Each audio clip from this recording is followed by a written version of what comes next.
Thank you very much. Good morning, everyone. It's a joy for me to see everyone here today. And my name is, as I said, my name is Cole Olarewaju, and I serve as the lead pastor at the Bridge Church, Lagos. And I want to add my welcome to all the welcome you have received. So please welcome everybody. You are all special. I would have loved to just introduce you individually, but time will not permit me. But you are all specially welcome, and you can just jam your heads together for yourself. Thank you for coming. I listened to a group of few theologians a few years back, and they were discussing something. One of them poses a question, and the question is this: that what will happen if Satan took over a city? What will happen if Satan took over a city? And one of them speculated that the following things will happen. He said, interestingly, he said, there will be marriages every Saturday. Streets will be filled with neat and tidy pedestrians who smile at each other. There will be no swearing. The children, yes ma'am, yes sir. All bars will be open and churches will be filled every Sunday, but Christ will not be preached. Yes, it may sound that this whole scenario, clearly there's some exaggeration there, but what the point this man is trying to make is that Satan is not troubled by some kind of moral improvement plans. He's not troubled by people getting nicer. He's not troubled by marriages increasing every day. What Satan does not want is Christ being preached. And as Christians, how do we faithfully preach Christ? In Romans chapter 10, verse 13 to 15, says something interestingly. He said, "For everyone who calls on the name of the Lord will be saved." How then, the rest is a question, how then can they call on the one they have not believed in? And how can they believe in the one of whom they have not heard? And how can they hear without someone preaching to them? And how can anyone preach unless they are sent? As it is written, how beautiful are the feet of those who bring good news. The last statement there was quoted from Isaiah chapter 52, verse 7, which says, how beautiful on the mountains are the mountain of those who bring good news, who proclaim peace and bring good tidings, who proclaim salvation, who says to Zion, your God reigns. And then beautifully, in the New Testament, Jesus gave us the Great Commission as well. Jesus said, go into the world and preach the gospel. So how do we respond to this question asked earlier, saying, how do we faithfully preach Christ?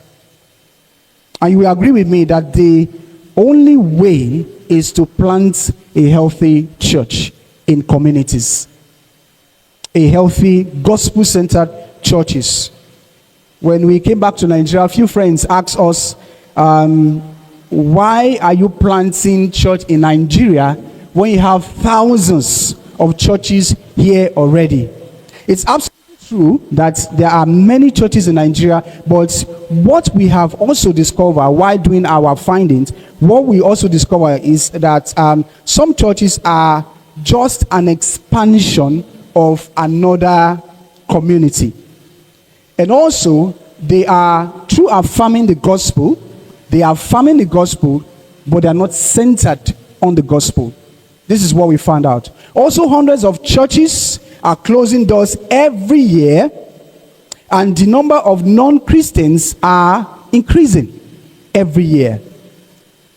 And there will always be a need for a new church, especially in the city of Lagos that has a significant increase in population every year. There are still millions of people that still need a faithful gospel-centered churches here in the city of Lagos. Here only in Evangelization, we have about 118,000 people, 765 people that are yet to know Christ. So when you ask me, why are you planting more churches? This is why we plant more churches, because there's an increase in every day, in the population. So that means Evangelization needs about 80 new churches planted here in the next 10 years, or 40 more new churches that will have about 2,000 attendees every Sunday. So there is need to plant new churches. So we are taking this command from Jesus Christ that says, go and preach the gospel in Matthew 28. We are taking it very seriously.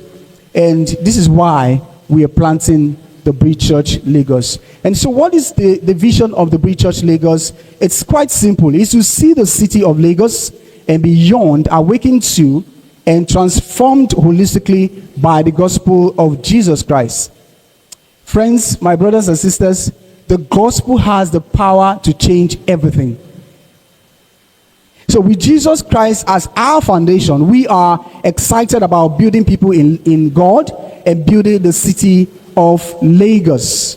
Our most important calling as the Bridge Church Lagos is to help people become followers of Jesus Christ. So while we have a high view of a strong, authentic community, we do not exist only for ourselves. We are a community on a mission to reach those who are yet to encounter Jesus Christ.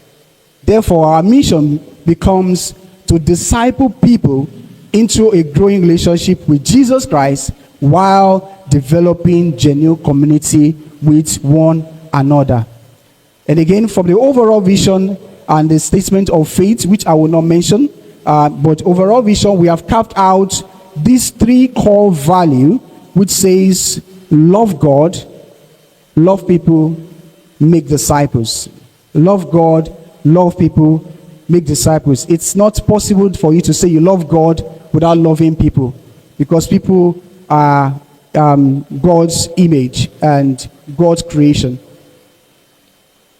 So where Jesus is preached, love abounds and darkness is pushed back. When Jesus is preached, there is revival. When Jesus is preached, it illuminates and it brings awakening.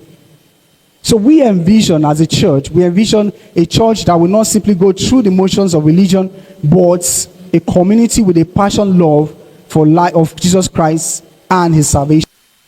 A church vibrant in prayer and filled with the fire to the glory of God. A church that is not confined behind the four walls of the church building, but actively engaged in this community, sharing the gospel, helping those in need, bringing the hands and feet of our Lord Jesus Christ. We also envision a church that is not about ethnicity, but a multicultural family of believers where everyone knows that they belong. More of a Wazobia D church. The D is Calabar, Wazobia D. We have a lot of them around this place, so I have to put that. We envision again a church empowered not to transform few people, but the whole community with the power of the gospel. So it's our prayer that the Bridge Church Lagos will join other gospel-centered churches that are already advancing the gospel in this city.